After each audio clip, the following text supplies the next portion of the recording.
F'Diċembru tal-2022 ir-rata ta' Maltin li siefru f'dan ix-xahar kien it-tielet l-aqwa minn fost il-pajjiżi kollha tal-Unjoni Ewropea. Dan ħareġ minn ċifri tal-Uffiċċju tal-Istatistika tal-Unjoni Ewropea, il-Eurostat.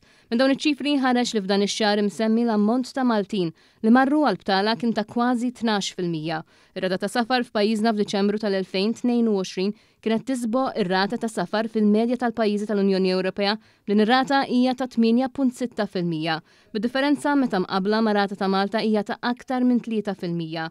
Dan ix-xahar imsemmi kienu biss ir-Rumanija u l-Bulgarija li qabżu r-rata tas-safar ta' pajjiżna. Dan filwaqt l-inqas ċittadini li siefru f'Diċembru tal-2022 kienu il-Greċja, il-Litwanja u l-Iżvezja.